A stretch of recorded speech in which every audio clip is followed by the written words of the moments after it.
Então, como já é de praxe, toda aula começa com você pagando as merdas que você falou na aula anterior, né? Então, na verdade, eu acho que eu não falei uma grande merda não, entendeu? Mas uma escolha, pelo menos, foi ruim. O exemplo que eu escolhi para ilustrar o negócio das bolhas de vácuo, né? Talvez o pior exemplo possível, justamente a função que eu não deveria ter escolhido. Mas depois, assim, quando você não está aqui com a adrenalina toda, não sei o que, aí a cabeça baixa, né? Você faz o rescaldo da situação. Então vamos fazer o seguinte, vamos retomar a fórmula de redução, vamos retomar com outra função, que não seja a função de 2 pontos, tá certo? Não seja o propagador. E já eu vou dizer para vocês por quê. Mas aí a fórmula de redução vai ficar bem claro agora o que a fórmula de redução faz, né? Na verdade. Olha só. Então vamos supor que como exemplo, eu considere a função de 4 pontos.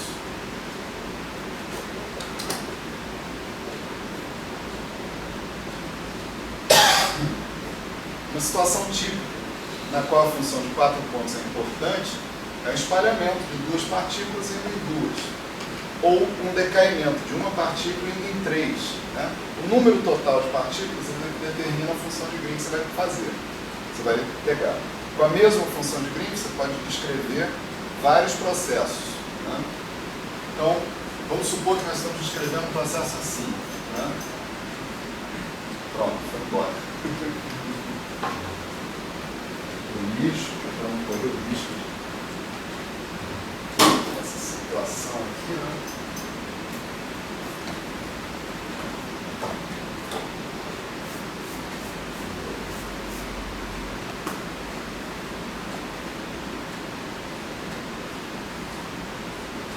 Então vamos supor que tem P1, P2, P1', P2'. Espalhamento. As partículas se encontram, interagem e saem. Né?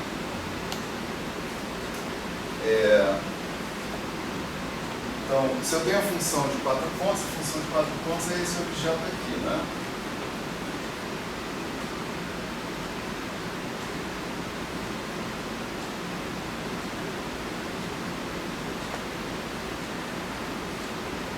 O que a gente já viu para a função de 2 pontos, dá para entender que a função de 4 pontos, agora a gente ainda não foi para o espaço de momento direto, né? Daqui a pouco a gente vai, mas a gente não foi. Então a gente pode imaginar que a gente tem um negócio assim, x1, x2, por exemplo, x3, x4. Tá certo? O que tem aqui no miolo, né, desse negócio é um conjunto daquelas coisas que acontecem no vácuo invisíveis, que a gente não vê. Né?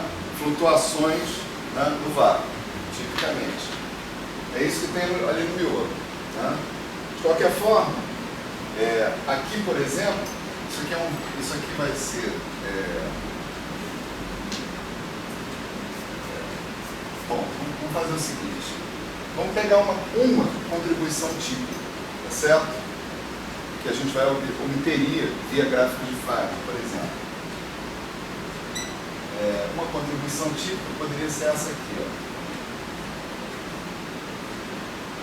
x1, x2, y,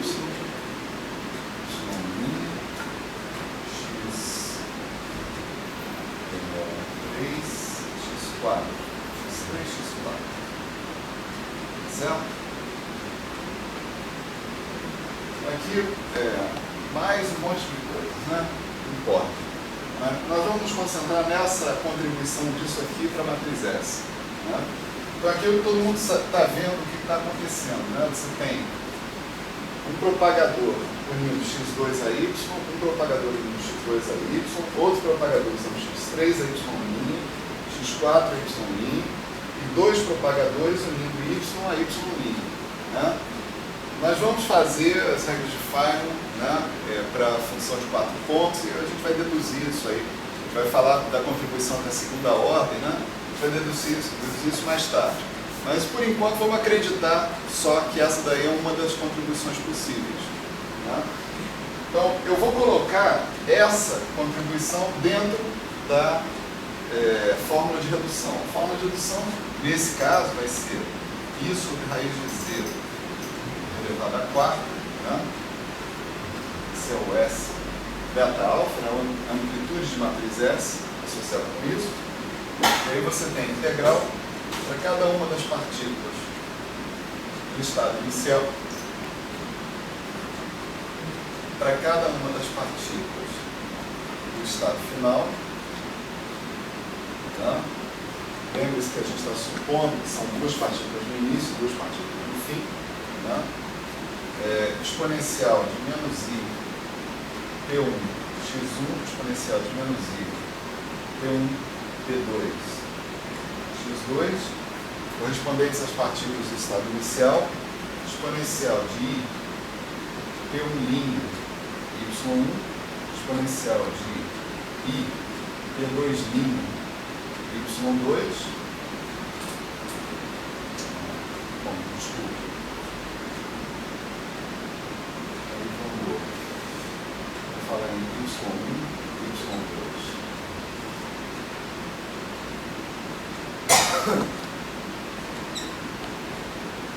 E aqui essa função de Green, né? Seria o zero, t, φ de x1, φ de x2, φ de y1, φ de y2. Certo? Eu vou substituir. Desculpa. Aqui ainda tem coisas antes. Né? Aqui tem D'Alembertiano mais M2 na variável x1, D'Alembertiano mais M2 na variável x2, D'Alembertiano mais M2 na variável y1, D'Alembertiano mais M2 na variável y2, e aí sim a função de Green que eu estou querendo.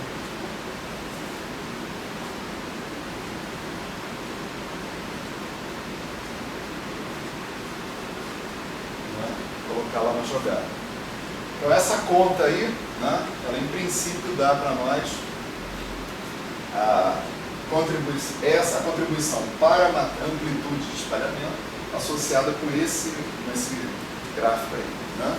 Então vamos substituir para essa coisa aqui, esse gráfico. A gente sabe que tem outras contribuições, mas a gente só vai lidar com esse só para ilustrar o processo. Né?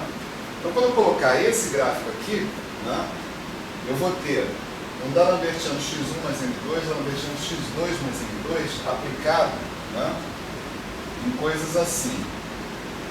Deixa eu colocar aqui. I delta f x1 menos y, I delta f x2 menos y, e aqui eu tenho uma integral em dy, tá certo? Aqui eu estou escrevendo o gráfico, aquele gráfico que está lá, tá certo? Depois eu tenho I delta f y menos y' ao quadrado, aqui estão os dois caras. Depois tem I delta f y1 menos y', I delta f y2 menos y1. Estão faltando várias coisas aqui, né? Eu tenho que integrar também sobre y'. Aqui eu tenho que colocar um lambda sobre 4 fatorial para esse cara, um lambda sobre 4 fatorial para esse cara, e mais o fator de simetria, tá certo? Eu tenho que ter menos i lambda sobre 4 fatorial ao quadrado. E aqui um negócio que eu vou chamar de S, que é o fator de simetria, que eu não quero calcular agora, que eu não quero perder tempo com isso. Tá certo? Mas é aquele problema combinatorial. Né? Então vamos lá. Ó. Se eu pegar esse D'Alembertiano x1 mais m2 e aplicar aqui, onde depende de x1 é aqui, né? Então esse cara atuando nesse cara vai me dar uma delta de x1 menos y. Tá certo?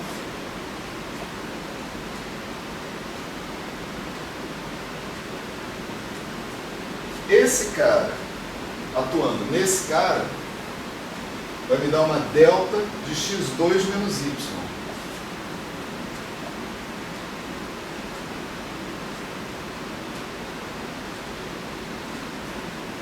Onde depende de y1? Só aqui. E onde depende de y2? Só aqui. Mesma coisa. Esse cara atuando nesse e esse cara atuando nesse, vão me dar deltas de y1 menos y', delta de y2 menos y'. Certo?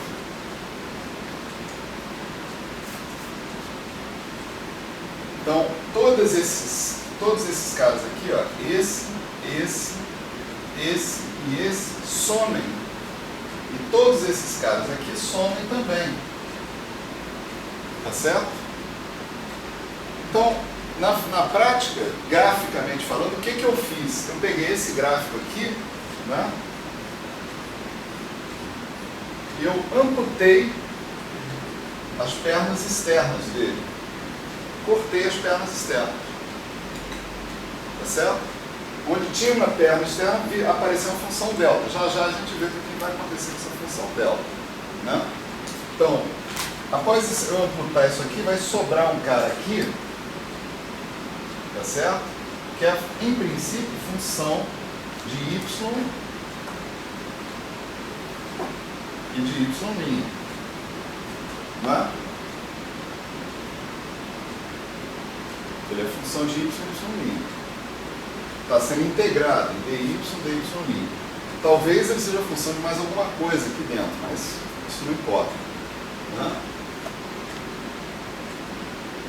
Bom, aí eu tenho as deltas. Vamos usar as deltas agora. Então, S delta alfa, ele vai ser I sobre raiz de Z elevado à quarta, integral dx1, dx2, dy1, dy2, exponencial de menos 1 pelo x1, exponencial de menos 1 p2 x2, exponencial de p1 y1, exponencial de p2 y2. Agora já não preciso escrever mais aqueles caras que estão ali. E as deltas, o que vai acontecer com elas? Eu tenho a delta de x1 menos y, delta de x2 menos y integrada em dy. Tá certo? Posso escolher uma dessas deltas, tá certo? Qualquer uma delas, e substituir, né, nessa integração. Então, onde tem y, isso vai se tornar x2, x1, tá certo? Se eu escolher essa delta, onde tiver y, isso vira x1. Se eu escolher essa, onde tem y, vira x2. Vamos escolher o x1. Então, eu tenho o fator de simetria, menos i lambda sobre 4 fatorial ao quadrado, matei a integral em dy.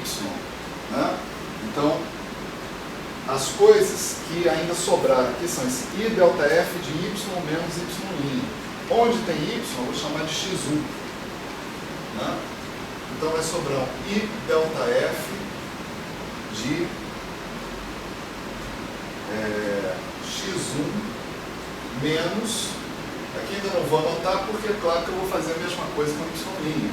Né? Isso aqui ao quadrado. Né? Então matei a integral em y. Agora mato a integral em y'. Né? Perdão, se eu matei a integral em y, tem que sobrar uma delta de x1 menos x2, tá certo? Eu tenho delta de x1 menos y, delta de x2 menos y. Se eu falo que y é igual a x1, né? Então essa delta se transforma em delta de x2 menos x1 ou delta de x1 menos x2, tanto faz. Né? Delta de x1 menos x2. Fazendo a mesma coisa com as outras deltas que estão por aqui, eu mato também a integral em y', e aqui onde tem essas reticências, eu vou colocar y1. Tá certo? E eu tenho mais uma delta de y1 menos y2. Tá certo? menos y', y2 menos y', integrei y', fica y2 menos y1, y menos y2, tanto faz. Tá? Vamos para frente. Tá?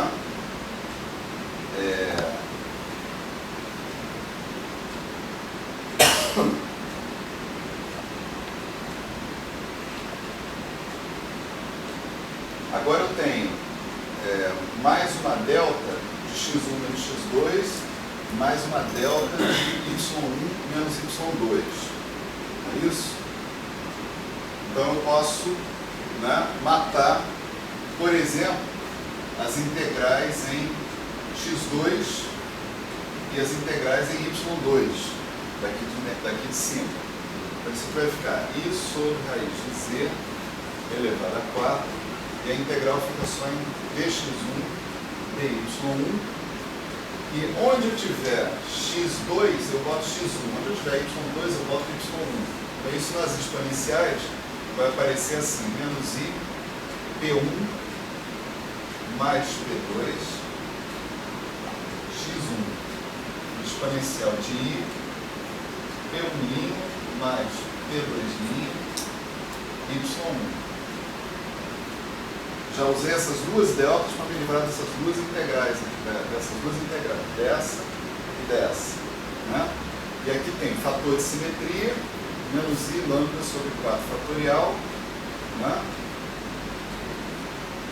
E delta f x1 menos y1 ao quadrado. Tá certo? Bom, isso aqui pode sair da integral, é constante, né? Não tem nada demais, né? Vamos tirar ele da integral só para ele não ficar confundido a vista da gente.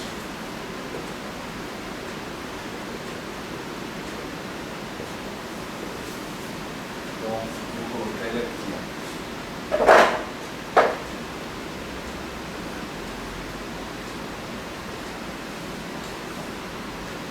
Certo? Você olha para isso aqui e observa o seguinte.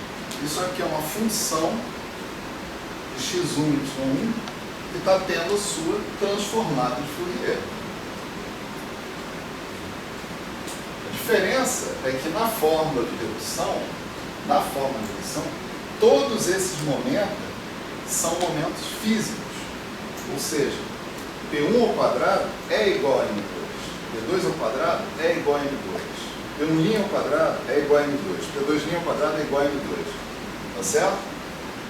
Todos esses momentos são momentos físicos. Mas você está vendo que você está fazendo a transformada de Fourier do espaço de coordenadas para o espaço de momento. Tá certo? E não o contrário. Se você estivesse fazendo o contrário, você não poderia garantir que todas as componentes dos momentos são independentes. Que existe uma relação de dependência entre as componentes dos momentos. Para você, numa transformada de Fourier direta, os momentos são todos independentes, as componentes. Mas aqui não. Aqui, por hipótese de saída, né? De saída é que a gente não deduziu a forma de redução, só está aplicando ela, né? Esses momentos todos que estão aparecendo aqui são momentos físicos, momentos de camadas de massa. Então, o que você está fazendo aqui no fundo é uma transformada de Fourier desse objeto que está aqui, desse miolo do gráfico de Feynman. Tá certo? Então, você tem um miolo aqui do gráfico de Feynman, que é esse objeto aqui, só que agora a gente renomeou os índices dele, né, as variáveis de vértice, né, dele. Então, isso aqui é uma certa função x1 y1 da qual eu estou fazendo a transformada de Fourier. Aqui não tem problema nenhum, a gente pode pegar e fazer a transformada de Fourier até o final. Por quê? Porque a gente conhece a expressão de transformada de Fourier do I delta F. É quase como fazer a transformada de Fourier inversa. É muito fácil seguir por aqui. Mas a minha intenção não é essa. A intenção é só mostrar para vocês que o final dessa história que está aqui, tá certo? É alguma coisa, vou chamar aqui no certo F, que é dependente de P1, P2, P1', P2'. Tá certo? Mais tarde, ainda talvez nessa aula, nós vamos ver que esse miolo que está aí vai exibir uma dependência numa delta total de conservação dos momentos. Então, vai ter uma delta de P1 mais P2 mais P1' mais P2', no meio dessa história. Aliás, P1 mais P2 menos P1' menos P2'. Isso aí aparece naturalmente ou você tem que... Não, isso é consequência dessa conta. Continua fazendo a conta que ela vai aparecer. Isso é interessante, né? Que seja assim. É mais que interessante, é fundamental. Essencial. Né? Isso tem a ver, e você sabe disso, né? Porque você fez o curso de métodos teóricos de física de altas energias. Isso tem a ver com a propriedade de decomposição em clusters. Né? Lá, nesse curso, a gente vê que se a matriz S tiver como única singularidade uma delta da conservação de todos os momentos da qual ela depende, então a propriedade de decomposição de clusters é satisfeita. Isso significa o quê? Essa algaravia que eu acabei de dizer. Né? Significa o seguinte: se você fizer uma experiência no CERN e outra experiência lá no Fermilab, você pode descorrelacionar completamente os resultados das suas duas experiências. O resultado de uma experiência não interfere na outra. Então, vamos supor que você considere assim: você tem duas partículas se chocando aqui no CERN e indo em mais duas.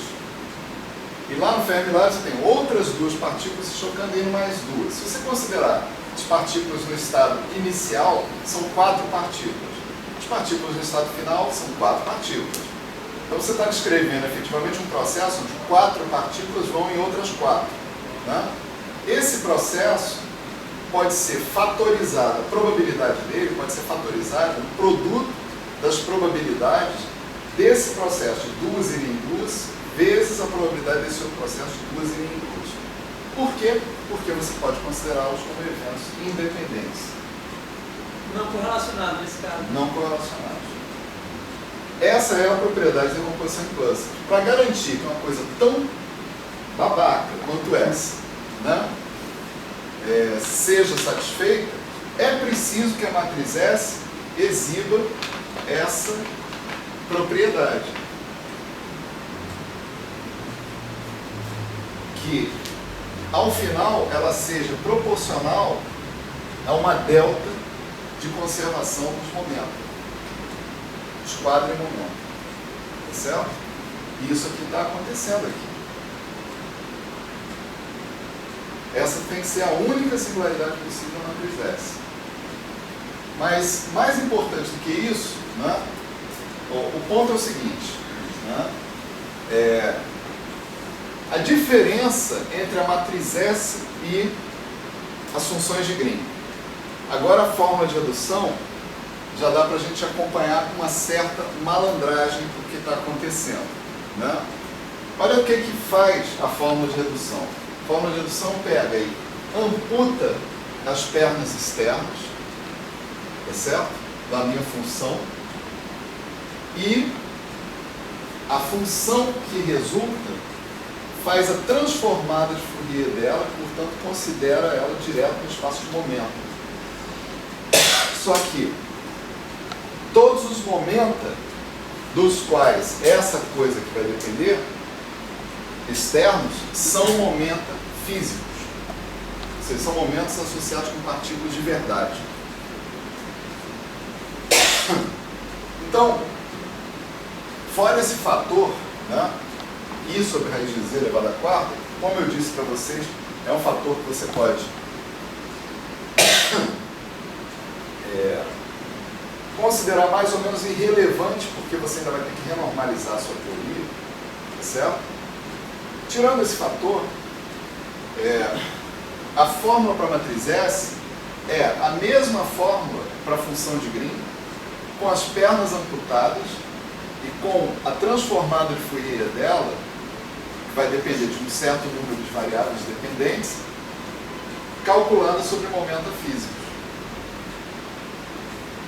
certo? Então, daí é que eu poderia dizer para vocês o seguinte: existem contribuições à função de 4 pontos.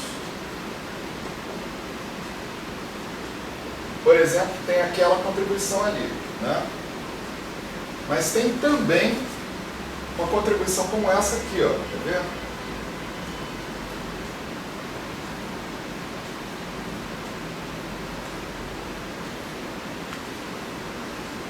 Aqui está implícito, né? x1, x2, x3, x4, y2, y2, x1, x2, y2. Qual a diferença entre uma contribuição dessa e uma contribuição dessa? Essa contribuição que está aqui, né, ela é chamada de conexa. Todas as partículas interagem entre si. Tá certo? Isso significa que o conjunto dos momentos finais, em geral, vai ser realmente diferente do conjunto dos momentos iniciais. Cada um dos momentos finais vai ser diferente de cada um dos momentos iniciais. Agora, aqui não. Aqui, por exemplo, se você tiver um momento P1 no início, por conservação de momento, você vai ter P1 no final. Se você tiver um momento P1' no início, você vai ter um momento P1' no final. Tem que ser por conservação de momento. Então, nesse caso aqui, a partícula só interagiu com ela mesma. E isso é completamente invisível para você, do ponto de vista da interação. Não é? Ela interagiu só com ela mesma, não interagiu com a outra. Esse aqui é considerado um processo desconexo. Certo? Quando você calcula a fórmula de redução, a primeira coisa que você tira, tá certo? Isso é da demonstração da fórmula de redução. A primeira coisa que você desconsidera são os processos desconexos. Você fala, não estou trabalhando com processos desconexos. Isso permite você zerar uma série de coisas que, de outra forma, teriam que estar aparecendo aqui. Tá certo? Então, esse tipo de coisa não contribui para a matriz S. Se eu botar a matriz S através da fórmula de redução. Tá certo? Que vai contribuir efetivamente são os processos conexos, só eles.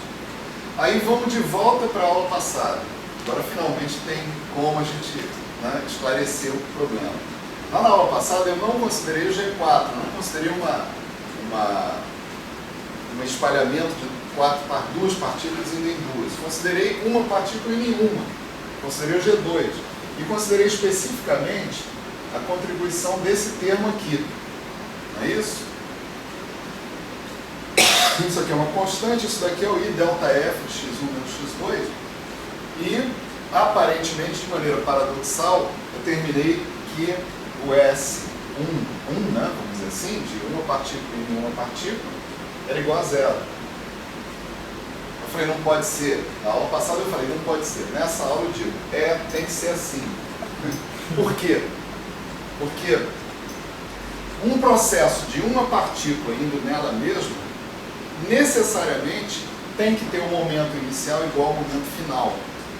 Ele é um processo de não espalhamento. Então não há contribuição para a matriz S conexa de um processo de uma partícula indo nela mesma. Tá certo? Isso é uma delta. Se você disser, não, deixa todos os processos, inclusive os desconexos, acontecerem, aí tudo bem. Aí você vai ter uma delta e você vai ter a contribuição desse gráfico que está aqui a zero, pura e simplesmente. Quando você usa a fórmula de redução, você já está usando a função de Green que está aparecendo lá, e uma das hipóteses que estão por trás do que você está fazendo é que você jogou fora processos desconexos. Esse aí é exatamente um processo desconexo, e ele é pior do que isso. Ele é um processo de uma partícula, então ele é obrigado a conter exatamente a delta de conservação de uma partícula, ou seja, um processo onde você não enxerga o espalhamento acontecendo, e ele é um processo proporcional a uma bolha de vácuo. Isso aqui sim, de jeito nenhum você enxerga o que é isso. Né? Eu quis exemplificar na aula passada com esse processo, vai ser o pior processo possível para a gente considerar.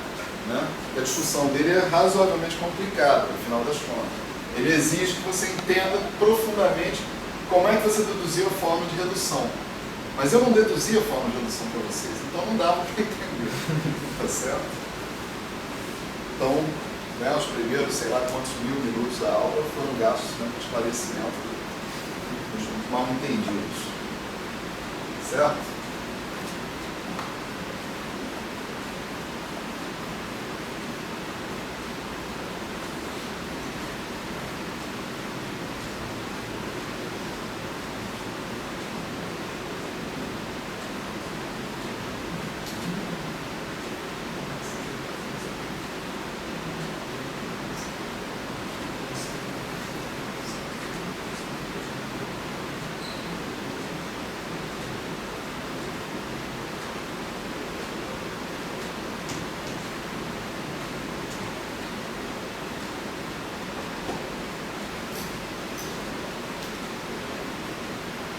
Então, beleza. Então, vamos de volta ao que a gente estava fazendo. Né? E o que é que a gente estava fazendo? A gente mostrou um exemplo, né, do cálculo da função de 2 pontos, função de Green de 2 pontos, G2 e X1, X2. Né? Então, nós mostramos um cálculo desse tipo e nós mostramos que esse cálculo pode ser consideravelmente simplificado se a gente reparar certas regularidades que ocorrem durante esse cálculo. Né? Tipicamente, o nosso cálculo é exatamente um cálculo de derivadas funcionais. Né? E a função em relação à qual eu estou fazendo a derivação funcional, no final é colocada a zero. Esse fato implica que o cálculo que eu estou fazendo é essencialmente um procedimento de pareamento de derivadas funcionais. Porque só quando 2 derivadas funcionais atuarem em cima de um mesmo objeto, eu vou obter um resultado que pode sobreviver no final. Tá certo? Se isso não acontecer, eu não obtenho esse resultado. Quando a gente percebeu isso, aí as coisas ficaram bem mais simples de trabalhar. Né? A gente estabeleceu que para um determinado processo, por exemplo, vamos supor que eu tivesse interessado em calcular a função de 4 pontos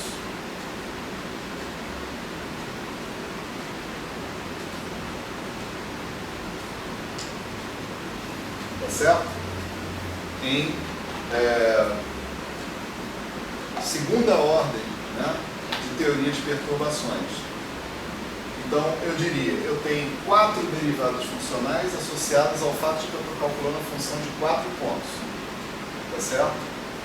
E eu tenho 8 derivadas funcionais associadas ao fato de que eu estou fazendo isso em segunda ordem. Né? Então, aqui eu tenho 4 derivadas funcionais associadas com o ponto y, mais 4 derivadas funcionais, vou chamar de y1 e y2,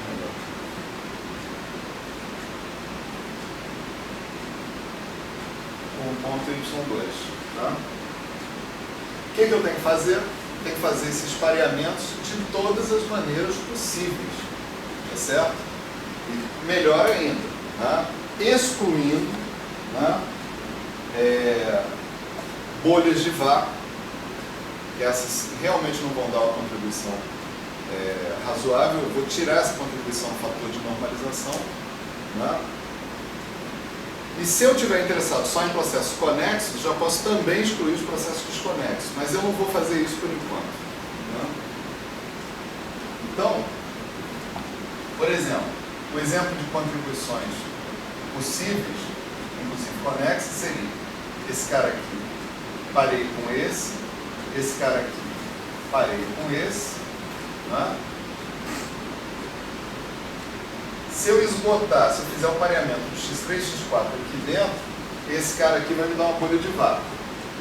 Certo? Porque esse vai ser obrigado a parear com um deles e o outro vai parear com o que sobrou.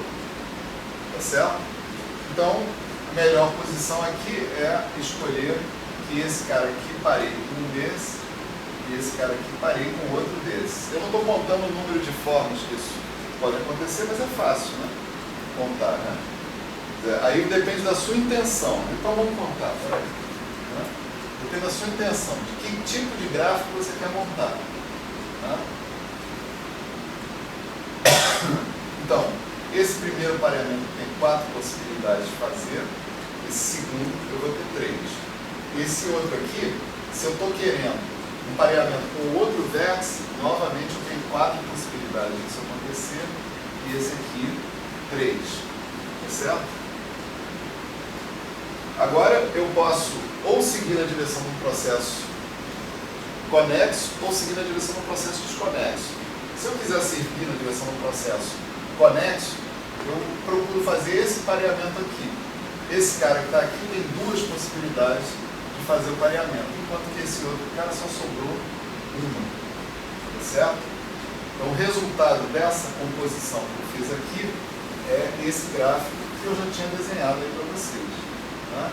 O fator de simetria que acompanha ele, né, vai ser 4 vezes 3 vezes 2, então tem 4 fatorial vezes 4 fatorial sobre 2, certo?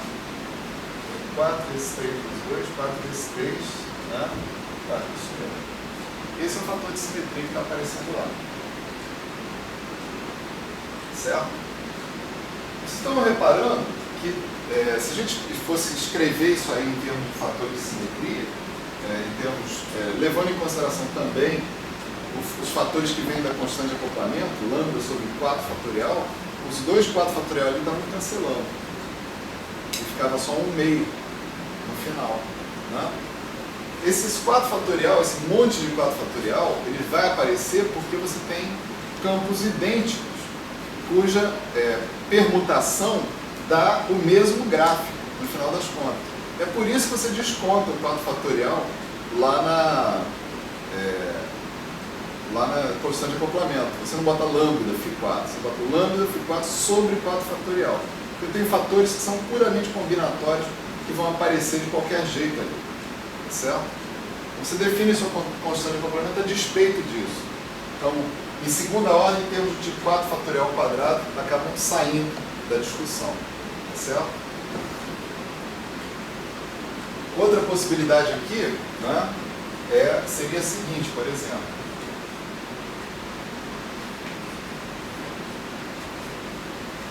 Novamente, você poderia fazer esse cara aqui, esse cara aqui, né? Mas aí você podia fechar esse por aqui e esse por aqui. O que você ia obter era um gráfico assim. Tá certo? Esse é um processo desconexo. Né? Essa partícula não interage com essa, ela passa batido. O momento que ela tinha no início vai ter que ser o momento que ela tem no final. O momento que essa tem no início vai ter que ser o momento que ela tem no final. Assim por diante. Tá certo? E aí você tem que ir procurando, né, as alternativas, as coisas todas que tiverem que aparecer, né?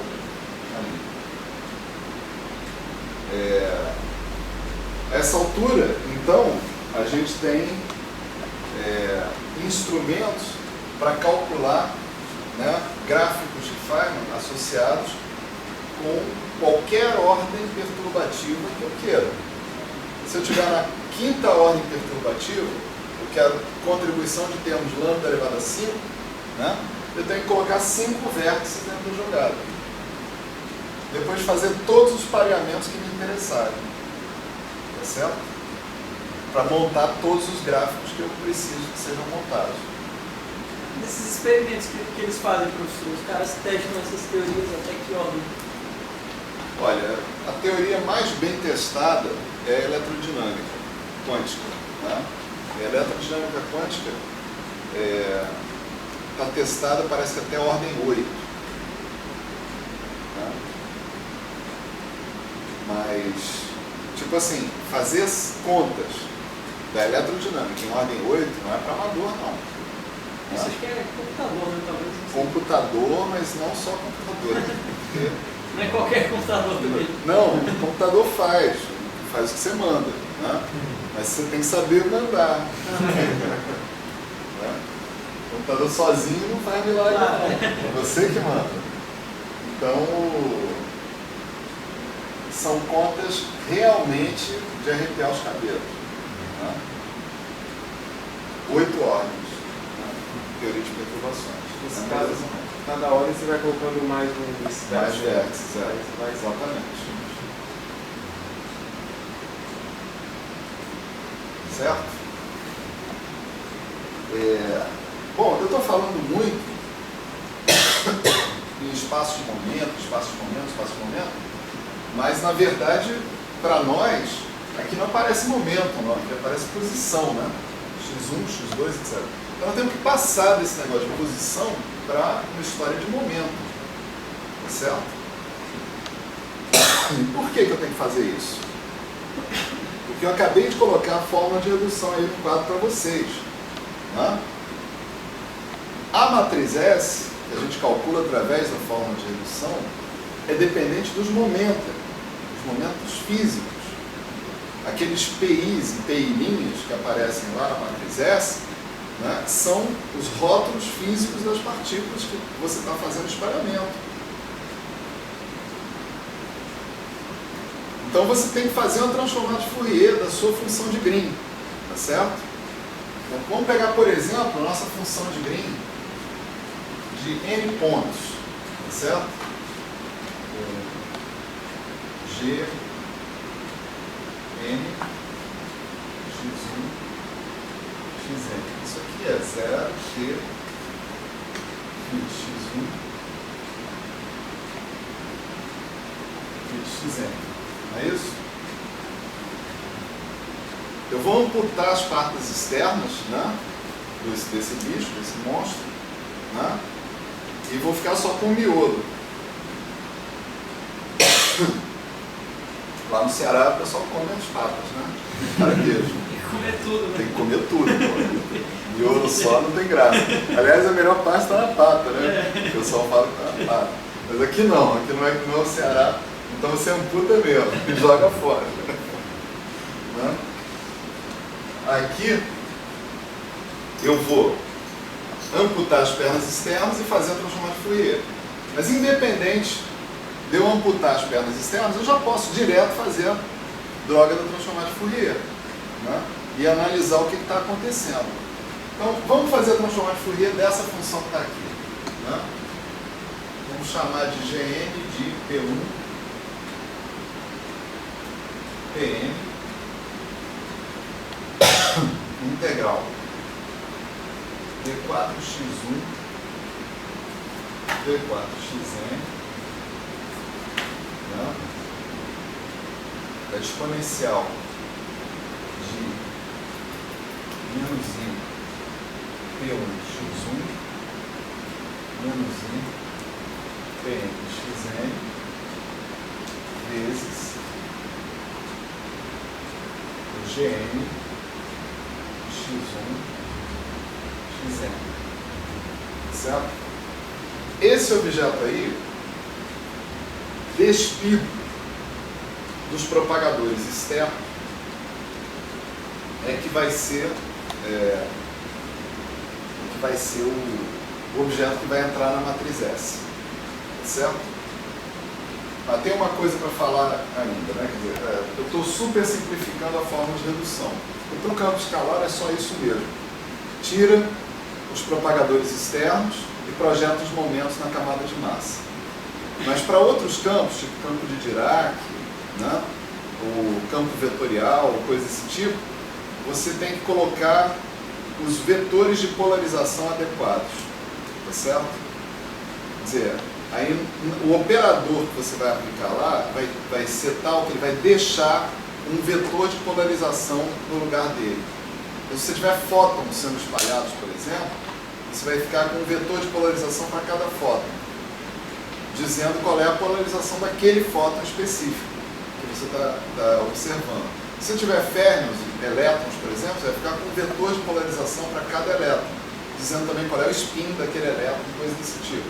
Então, quando você tem partículas com mais complexidade, né, menos trivialidade no grupo de Lorentz, essas questões vão se somar à forma de redução. A forma de redução tem uma forma um pouquinho mais complicada, mas não é tão mais assim. Né? Então, uma coisa interessante é a seguinte, né? Se a função de Green é dada por isso aqui, né, então eu poderia dizer que a minha função de Green ela é invariante translacional. Certo? Por quê? Porque, supostamente, nós temos invariância na natureza perante translações espaço-temporais. A invariância perante translações temporais conduz à conservação da energia. A conservação da energia é uma consequência da invariância por translações temporais. A invariância por translações espaciais conduz à conservação do momento linear. E a invariância por rotações conduz à conservação do momento angular. Então, algumas grandezas a gente sabe que se conservam e por isso a gente precisa que tenha essas simetrias. Né? Se um dia eu pegar um sistema isolado e ver que ele não é invariante translacional, eu vou identificar isso em primeiro lugar porque o momento dele não vai conservar, nem a energia. Né? Claro, se ele não é invariante translacional, tem alguma coisa que está variando no tempo, que está entrando, está bombeando energia, bombeando momento, ou tirando de dentro desse sistema. Né?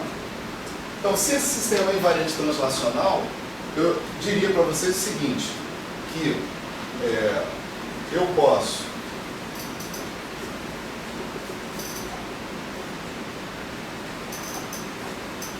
supor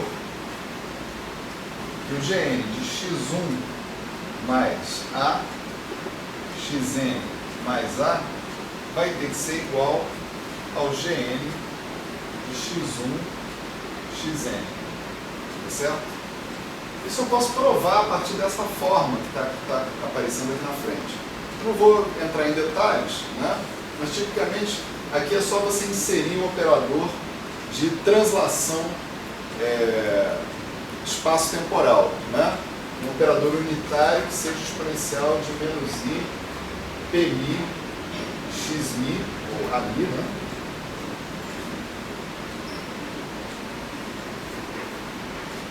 Uma translação por A, você insere o menos 1 aqui, você supõe que o vácuo seja invariante por translações, então ele é aniquilado. Então daqui você pode colocar, que você sabe que o U atuando no vácuo dá a identidade, o U atuando no vácuo da identidade, o A menos 1 ou o Dagger atuando no vácuo também dá. Então você vai conjugar todo mundo aqui por esse U. Agora, quando você conjuga o φ de x, o Dagger, você obtém φ de x mais A, tá certo? E com isso você tem a função de Green transladada, né? Que é dada por isso daqui. O Gn de x1 mais A, xn mais A é igual ao Gn de x1 xn. Para que isso aí seja válido, é basicamente necessário que o vácuo seja invariante por translações, tá certo? O U de A, né?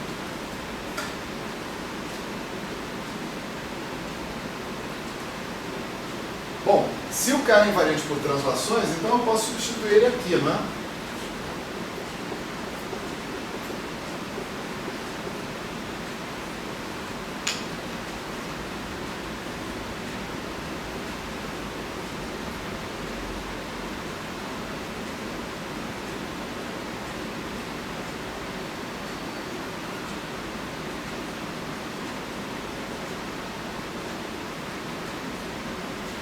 Posso? E agora eu posso fazer uma mudança de variáveis aqui. Onde eu tenho x1, eu troco por x1 mais A. d4x1 é igual a d4x1 mais A. Né? Como resultado, né, se eu troquei todo mundo por x1, na verdade a translação é x1 indo em x1 linha, né? Igual a x1 menos A, não é isso? Não. x1' é igual a x1 mais A aqui vai ficar x1', aqui vai ficar x1' e aqui vai ficar x1' menos a. É isso aí. É isso aí. Então aqui é x1', xi' é igual a xi mais a. Tá? Quando eu faço essa mudança, então o Gn de P1, Pn ele se torna integral d4 x1', d4 xn', exponencial de menos i P1 x1', exponencial de menos i Pn xn', o Gn x1', xn', e aqui aparece uma fase exponencial de menos i somatório dos PIs vezes o A, escalar A. Concordam? Menos não mais, né?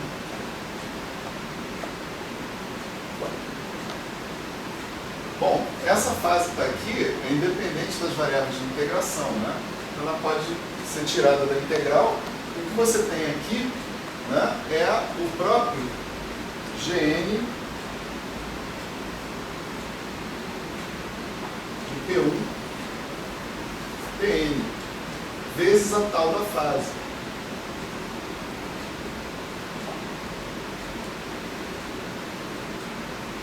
Bom, se não houver nenhuma condição sobre esses P's que estão aparecendo aí, então a solução dessa equação é Gn igual a zero.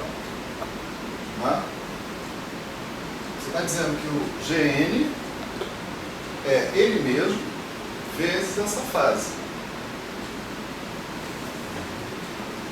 O número é ele vezes uma fase, o número só pode ser zero. Claro que se a fase não for 1, né? Se a fase for 1, tudo bem. Mas se a fase não for 1, o número tem que ser zero. Senão não tem consistência na minha equação. A solução disso daqui é o seguinte: você vai dizer que o seu Gn de P1 Pn tem que ser uma certa função de P1 Pn vezes uma delta da conservação desses momentos todos. Delta do somatório dos PIs.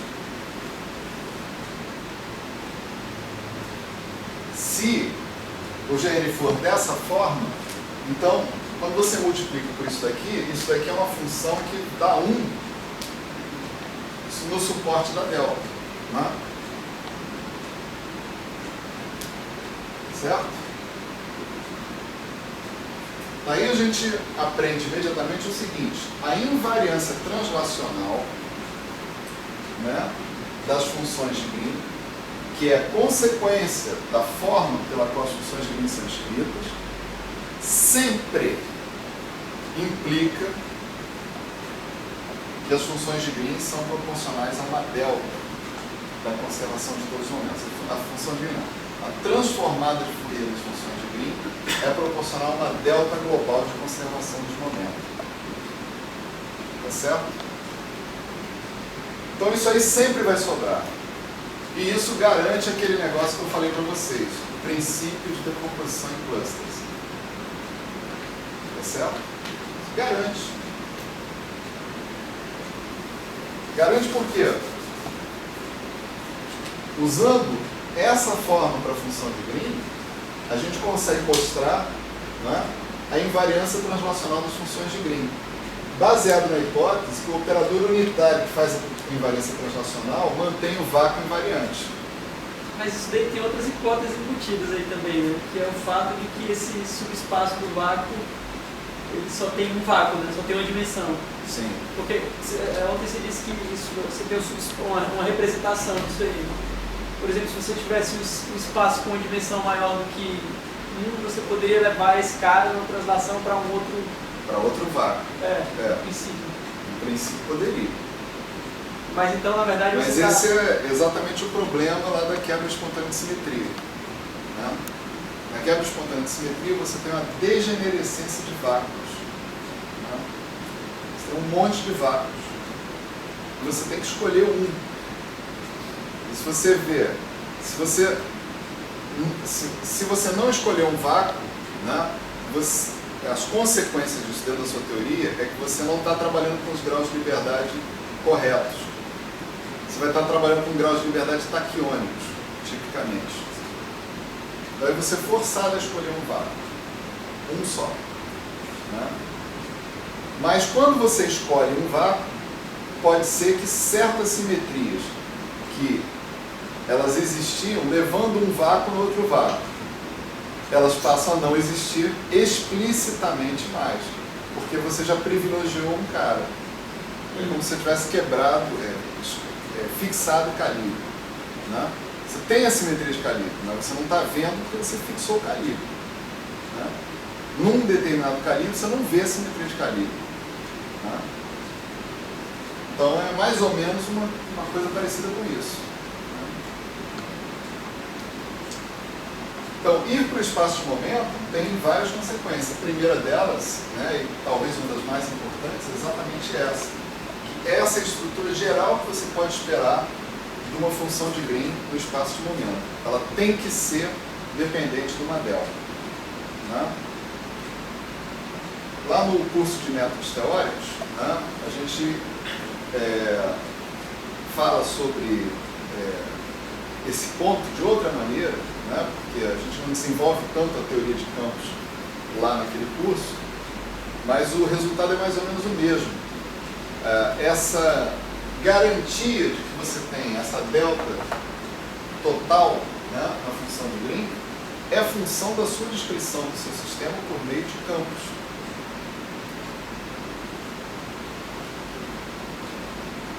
A menos dessas operações que a gente falou, de amputar pernas externas e projetar os momentos na camada de massa, isso aqui é amplitude de espalhamento. É uma matriz S. E ela está aí explicitamente construída com campos quânticos relativísticos. Tá certo? Então essa propriedade, ela, se o seu operador de campo quântico relativístico tem essa propriedade que está aqui, isso é o suficiente para você mostrar que isso aqui acontece. Então, o princípio de decomposição em clusters, né, ou seja, a independência estatística de eventos não correlacionados, né, é uma consequência que você está usando uma teoria de campos local, né, e polinomial para descrever o seu sistema. A pergunta do Weinberg é a seguinte, né, tem que ser assim? Aí a resposta é: faz de outro jeito se for macho. Certo? Faz de outro jeito, se você conseguir imaginar. Né? Quer dizer, na verdade, por mais complicado que esteja parecendo, que saindo da minha boca agora, essa é a coisa mais simples que a gente pode fazer. Se você sair no critério da simplicidade, não tem nada mais simples do que isso. Incrível, mas... Qualquer outra coisa que você venha fazer vai ser necessariamente mais complicado, mais elaborado do que isso. Bom, deixa eu falar o seguinte. Agora a gente, mais ou menos, tem uma noção do porquê que a gente precisa fazer uma transformada de Fourier. Por que a gente precisa ir para o espaço de momento? Resposta: porque a matriz S é no espaço de momento. E a fórmula de redução é, basicamente, uma transformada de Fourier do miolo das funções de Green. Tá certo? Então é por isso que eu preciso ir para o espaço de momento. Então agora vamos analisar uma função de Green como essa aqui, por exemplo.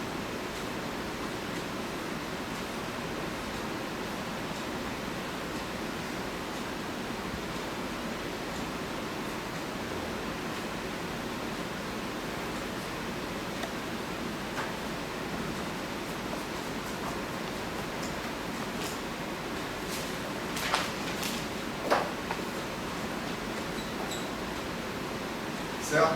Vamos pensar na transformada de Fourier dessa função de Green. Certo? Porque ela é que vai entrar lá na... Então, vamos indicar isso assim, né? Transformada de Fourier desse cara. Né? Então, a transformada de Fourier desse cara, ela é basicamente o seguinte, né, vai ser uma função, em princípio, de P1 até P4. Vamos fazer x1, x4, né? Deixa eu saber, né? Vai ser a função de P1 até P4. Né? E a definição dela vai ser integral de x1 dx4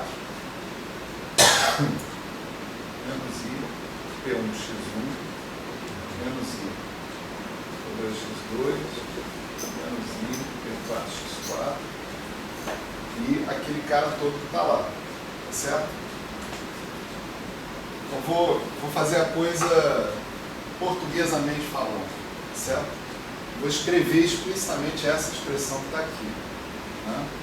Tem I delta F tem dois vértices, né? Eu vou escrever aqui um fator alfa que já engloba o fator de simetria, a constante de acoplamento ao quadrado sobre 4 fatorial, aquelas coisas todas, só para a gente não se preocupar com isso, tá? Porque o que interessa mesmo vai estar dentro da integral. Então, aqui a gente vai ter integral em dy, minho, né? De I delta F de x1 menos y e delta F x2 menos y e delta F de y menos y' ao quadrado e delta F y' menos x3 e delta F y' menos x4. Tá? A transformada de Fourier dessa função de Fourier é isso que está aí. Tá? Vocês vão ver o que significa a operação de amputar as pernas externas, né? Dentro dessa descrição que está aí.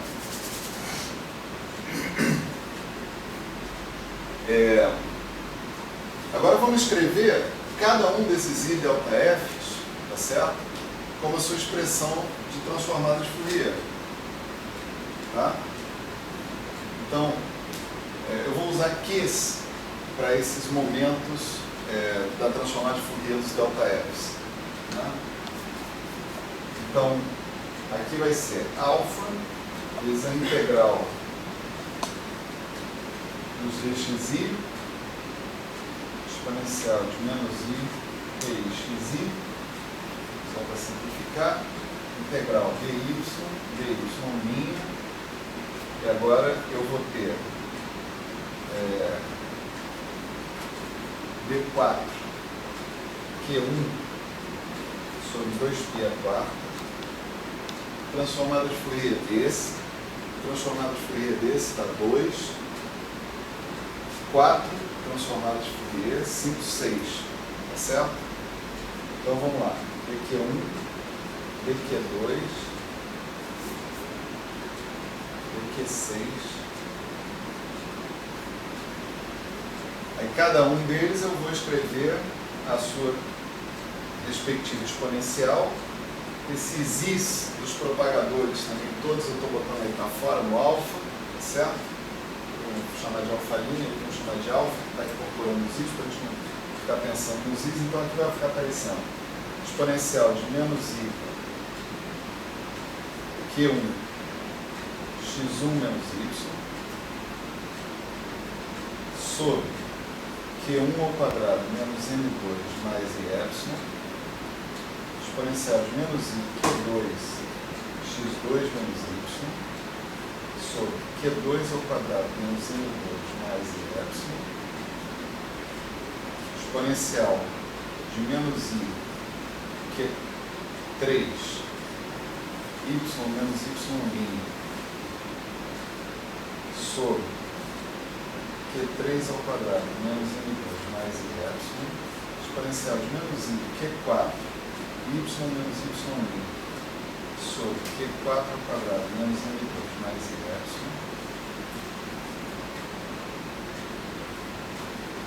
exponencial de menos i q3 Q5 y' menos x3 Q5 ao quadrado menos m2 mais y vezes exponencial de menos Q6 y' menos x4 sobre Q6 ao quadrado menos m2 mais y. E as exponenciais originais que eu tinha aqui, exponencial de menos I, x1, é exponencial de menos I, 4x4. Eu acho que eu não posso usar a mesma convenção. Se essa aqui é a transformada de Fourier, essa aqui seria a transformada de Fourier inversa, então vai ser mais.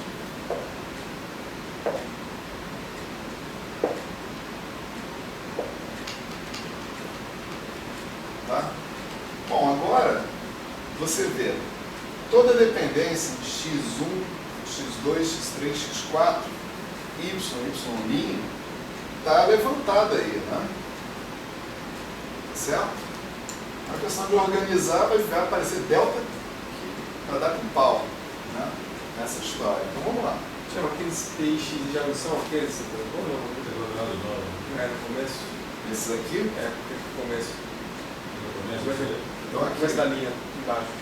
Alfa. Ah, sim. Certo. Eu tinha esquecido que eles estavam aqui. Foi bom. Só troca o sinal dele. Isso aí.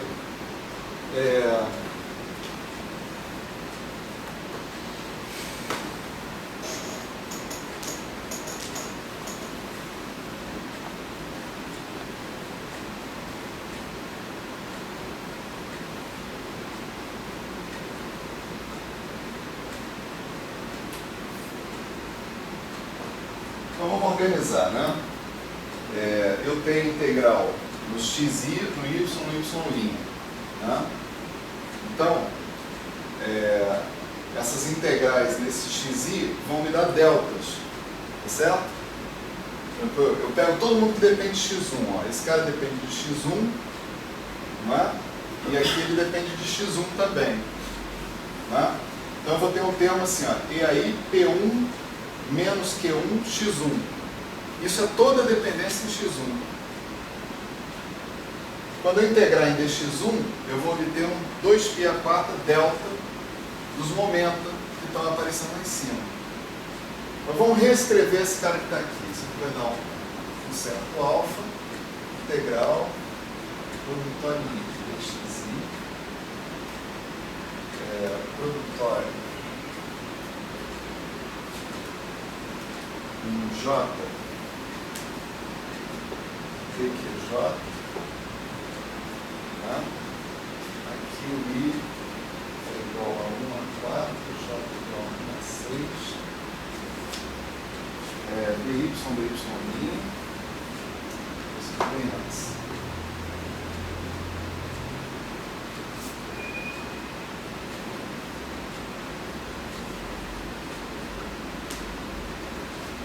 E aí, vamos fazer isso que eu estou falando. Então, por exemplo, x1. x1 eu vou ter exponencial de I, x1, P1 menos Q1. Tá certo? Tem mais nada dependente de x1 aqui, né? Só isso, não tá ali. x2. Vou ter exponencial de I, x2, né? P2 menos Q2. Está aqui também. Pronto. Toda a dependência de x2 também foi embora. x3, x4. Né? Estão aparecendo aqui x3 e x4 mais lugar nenhum. Então eu tenho exponencial de I, x3, P3 mais P4, P5,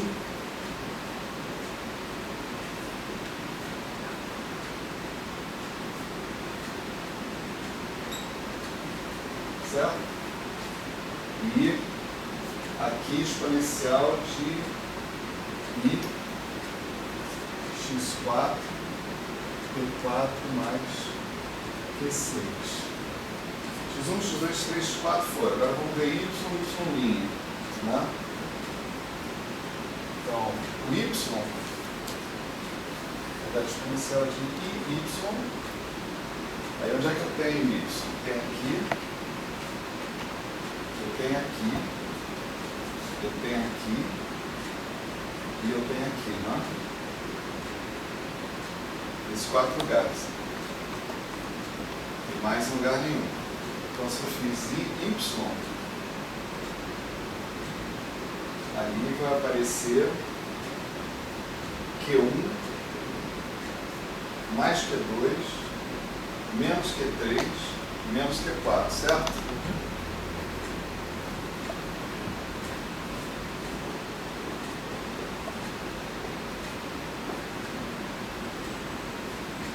Então, vamos ver o Y'.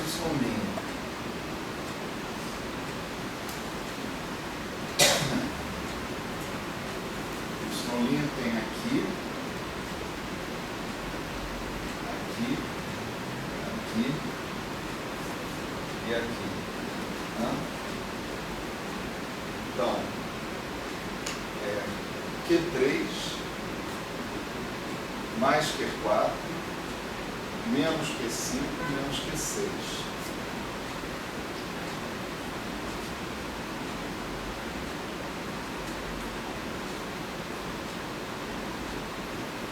Y, Y' foram, X1, X2, X3, X4 foram, né? O resto são só os denominadores. Né? Os denominadores acho que dá para resumir também assim, produtório J igual a 6, 1 sobre QJ ao quadrado menos M2 mais Y.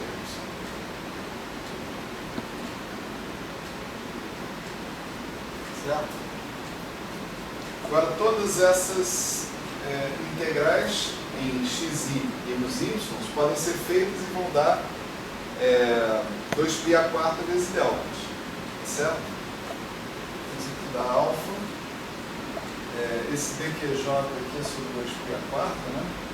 Aqui eu tenho 6 integrais, aqui eu tenho também 6 integrais, então eu posso cancelar esses 2π² todos uns com os outros, então eu vou ficar indo no integral produtório de J igual a 6 dqj,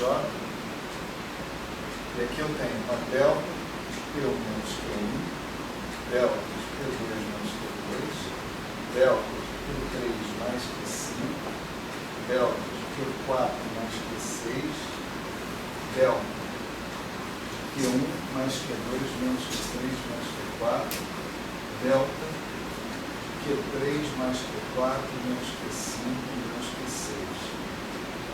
Produtório igual a 6 1 sobre QJ ao quadrado menos M2 mais Y.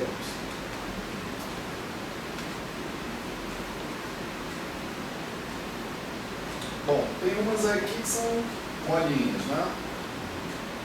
Eu posso fazer integral em dq1, dq2, dq3, dq4. P1 vai virar Q1 vai virar P1, Q2 vai virar P2, Q5 vai virar P3, Q6 vai virar P4. Né? Vão sobrar então só as duas integrais do dq5, dq3 e dq4. Certo?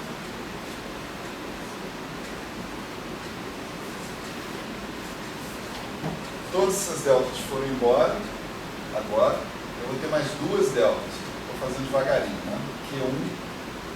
Q1 vira P1, né? Q2 vira P2. Menos Q3, menos Q4. E aqui Q3 mais Q4.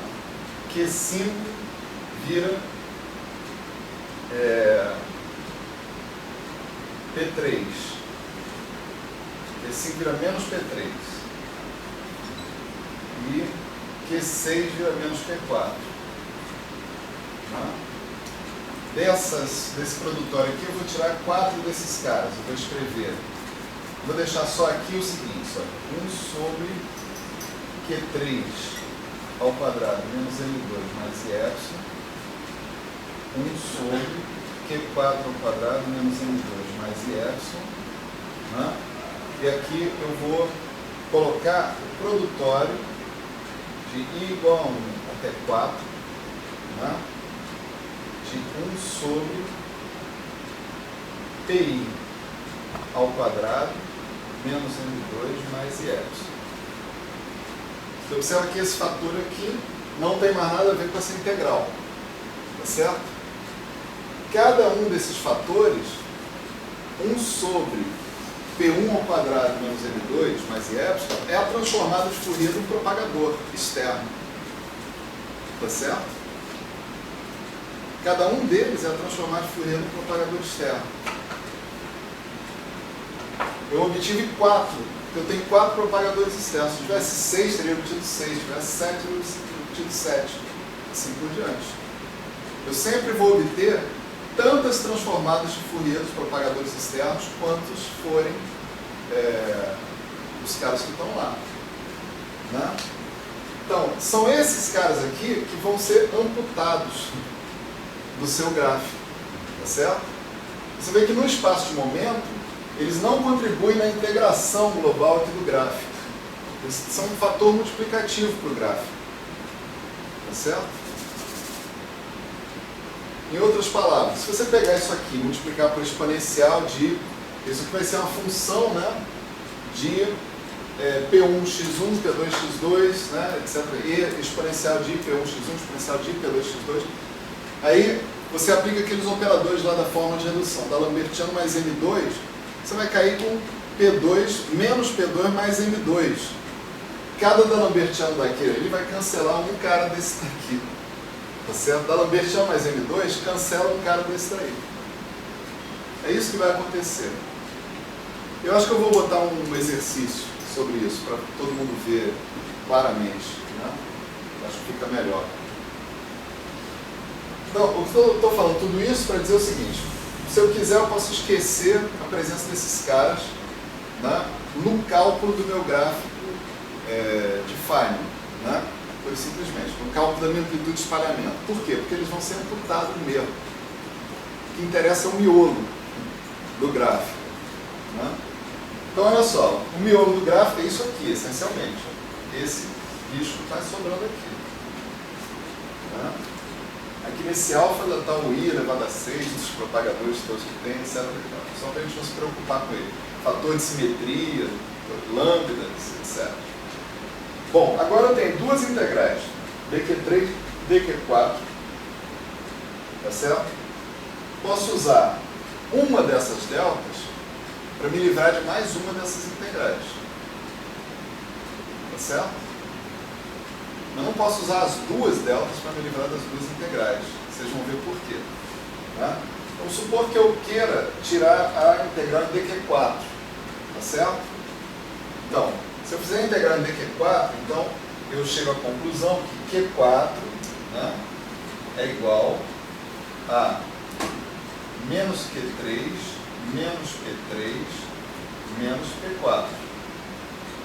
É isso? Ou, por outro lado, q4 igual a p1 a q3 menos P1 menos P2. Não. Ao contrário. Q4 é igual a P1 mais P2 menos Q3. Certo? Posso escolher qualquer uma dessas duas que eu quiser. Se eu escolher essa, eu tenho que substituir o Q4 nessa que está aqui, nessa delta que está aqui. Se eu escolher essa, tem que substituir o Q4 nessa delta que está aqui. Vai ser a delta que vai sobrar. Mas faça eu uma coisa ou outra, eu vou terminar no mesmo lugar. Vou terminar com alfa integral em dq3 da delta né, de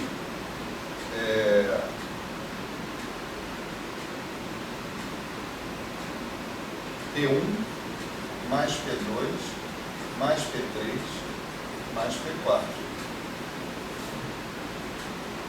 Pode fazer a conta. Substituir isso aqui aqui, vai dar isso. Substituir isso aqui aqui, vai dar isso. Certo? E agora, é claro que onde tem Q4, eu tenho que substituir o que eu fiz, né?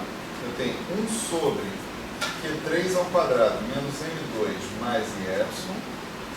E aqui fica 1 sobre Q4 ao quadrado, que é, da minha conta aqui, P1 mais P2 menos Q3 ao quadrado menos M2 mais Y, vezes propagadores externos, né? Que são aquele fator que está ali. Observa que agora essa delta que está aqui não pode ser usada para reduzir essa integral mais ainda, porque ela não é uma delta dependente da variável de integração que a gente tem. Ela é aquela delta que tem que sobrar, tá certo? Por causa da invariância de Poincare.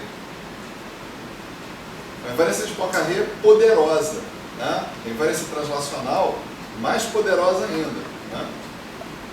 Energia e momento conservam, né? Os caras estão querendo violar Lorentz, mas ninguém fala em violar translações, né?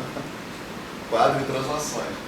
Então, você já sabe que de todas as deltas que você utilizar aqui, vai ter que sobrar uma que não depende, tá? Que você não vai poder utilizar para se livrar de variáveis de integração, que é uma delta da soma dos momentos totais, tá certo? Então você pode olhar para isso aqui agora, para esse mesmo gráfico, no espaço de momento, né? E escrever ele da seguinte maneira.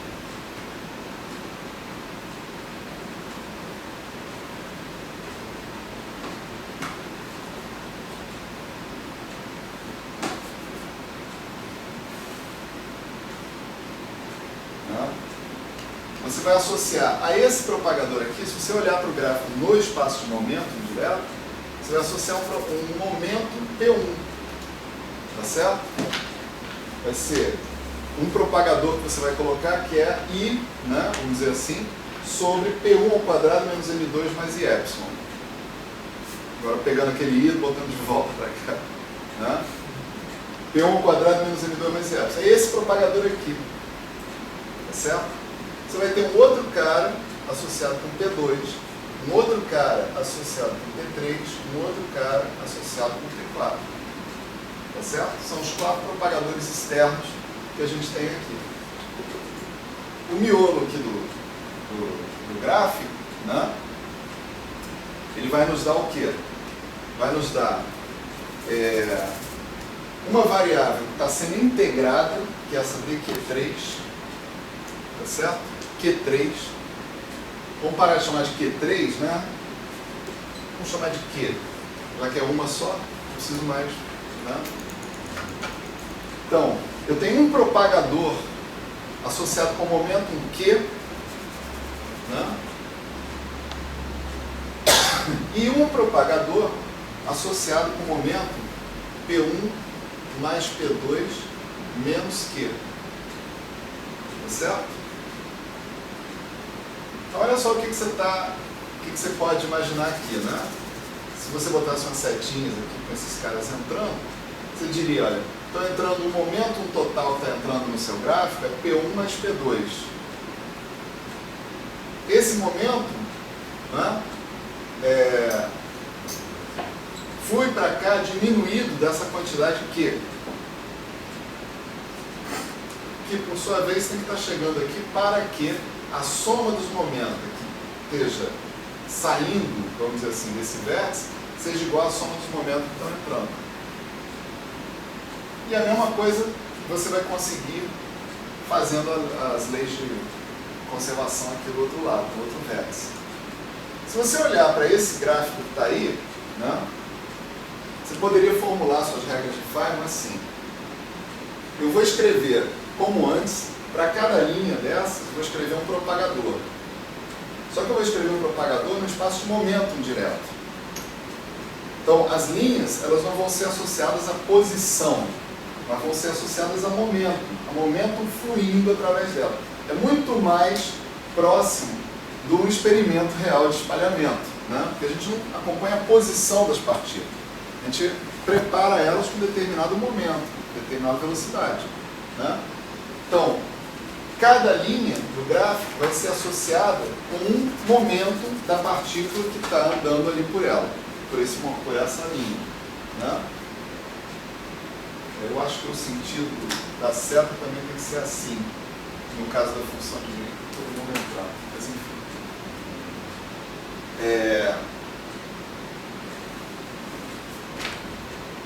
Eu tenho que garantir que em cada vértice o momento total seja conservado. Quer dizer, o momento total que entra num vértice tem que ser igual ao momento total que sai do vértice. Tá certo?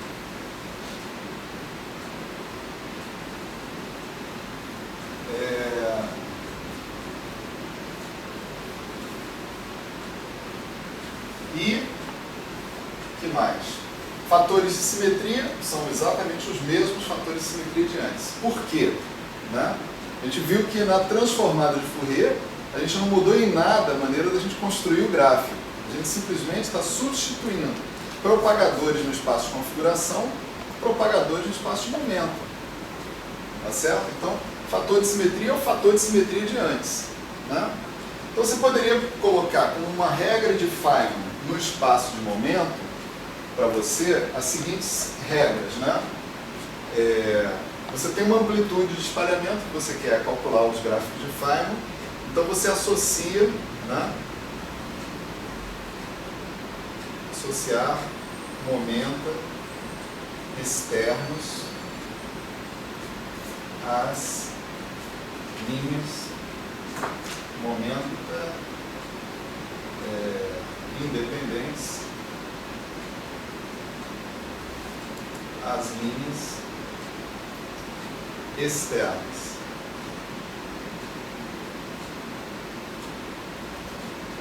Associar propagadores a cada linha. Né? Propagadores no espaço de momento. Né?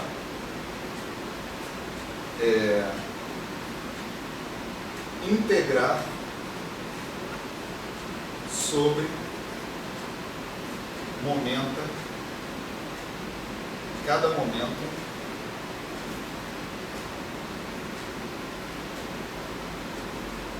sobre um momento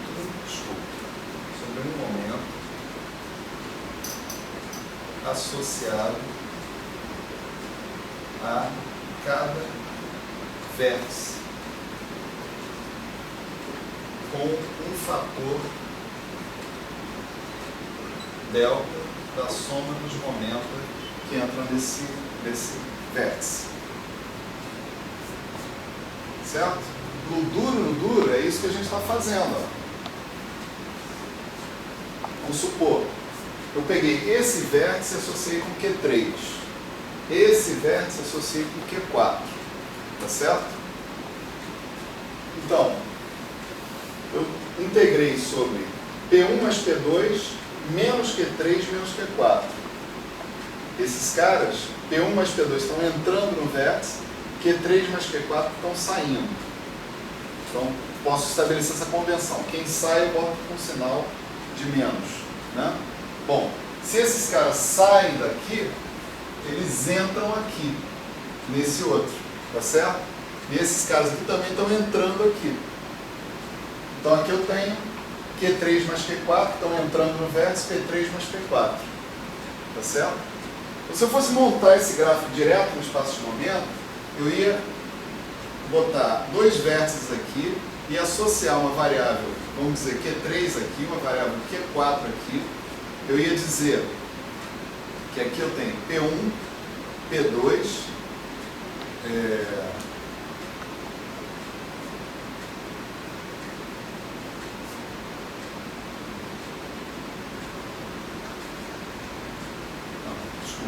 nada disso. P1, P2, Q3, Q4, né?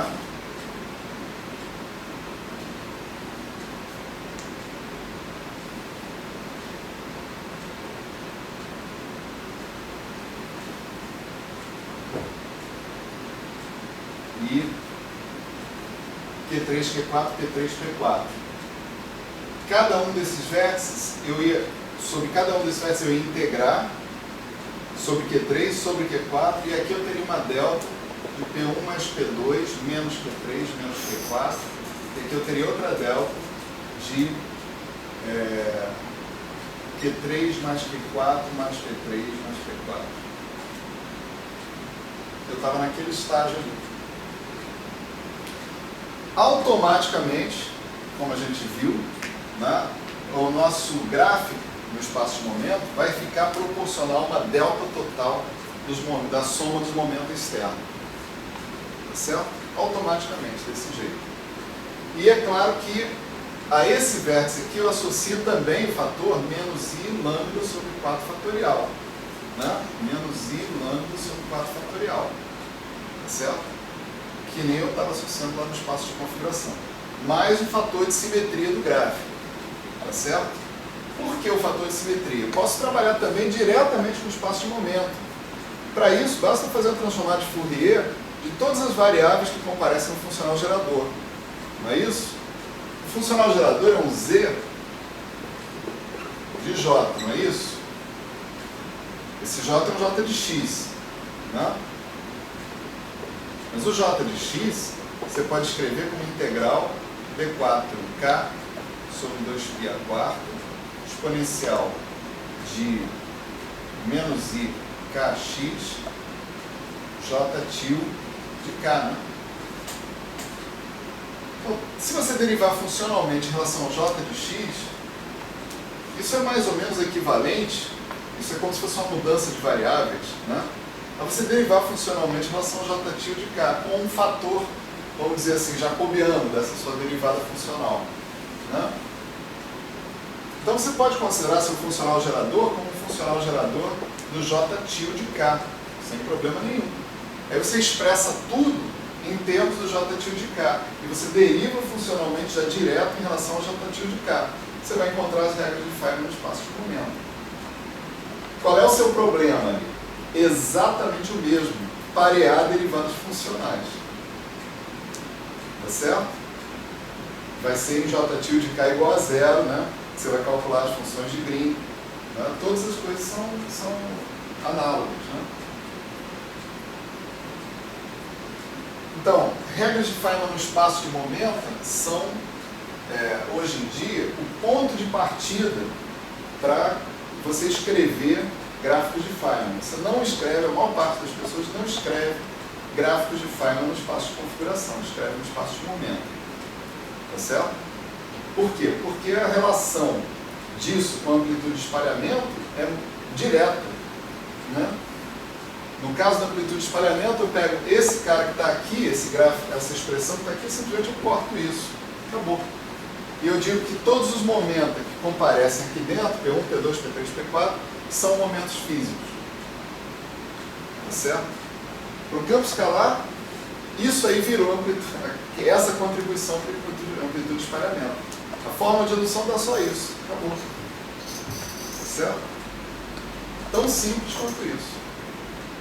Se você tem amplitude de espalhamento, aí é a hora de calcular a seção de choque e depois a hora de ir atrás dos dados experimentais. Né?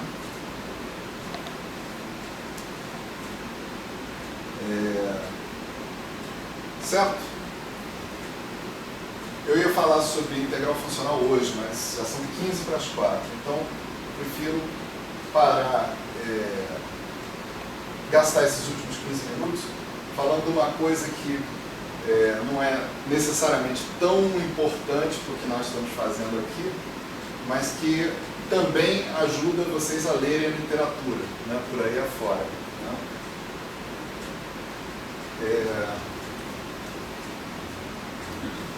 Nós trabalhamos com um funcional gerador Z de J. Né? Se eu tivesse aí uma função de Green qualquer,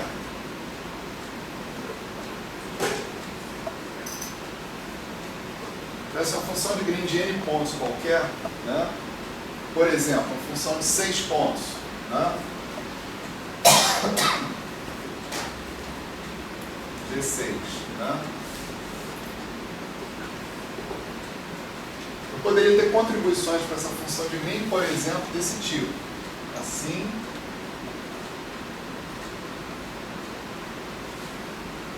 E assim. Tá? Essa é uma contribuição possível. Também tem outra contribuição, outras contribuições. Né?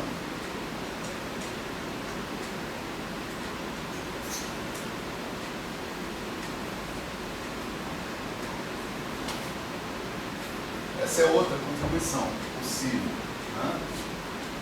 Eu não estou sendo exaustivo, né? Estou só colocando algumas que eu quero ilustrar. Essa daqui, pelo que a gente acabou de discutir, é uma contribuição desconexa, tá certo? Portanto, ela não vai ser levada em consideração na fórmula de redução. Tá certo? Fórmula de redução mima esse cara. Fórmula de redução vai medir esses caras aqui, só. Ou seja, as contribuições conexas. Né? Outra possibilidade seria, vamos ver se eu acerto aqui.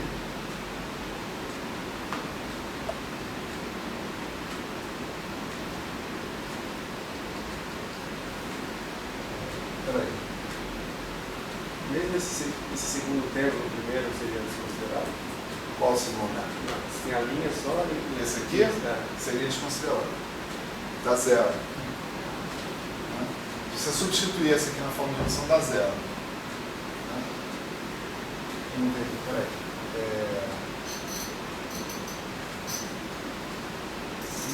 Assim.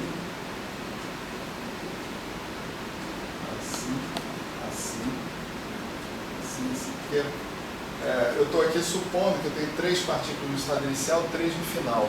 Né? Então, aqui são as 3 do estado inicial, aqui são as 3 do estado final. Dessa forma. Depois eu posso ter...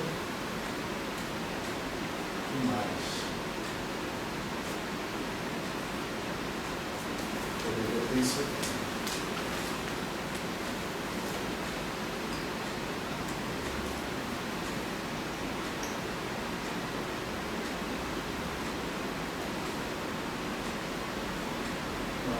Deixa pra lá.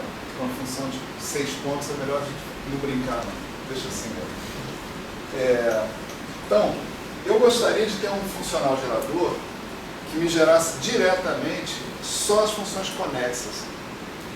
Que são as funções que vão contribuir para a matriz S. Tá certo?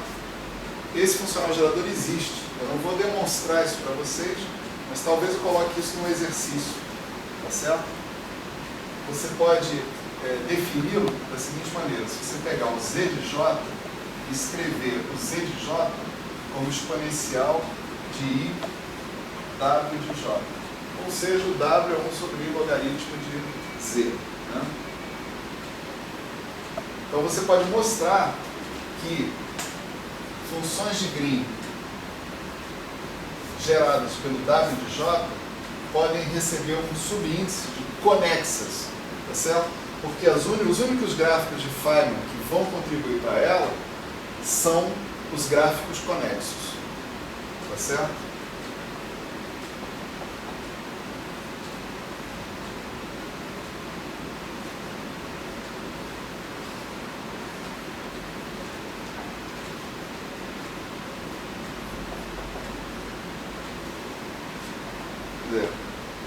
Dado o W que se relaciona com o Z daquele jeito, se você calcular a mesma coisa, derivadas funcionais do W em relação a J, parar em J igual a zero, você só vai encontrar nos gráficos de Feynman contribuições conexas.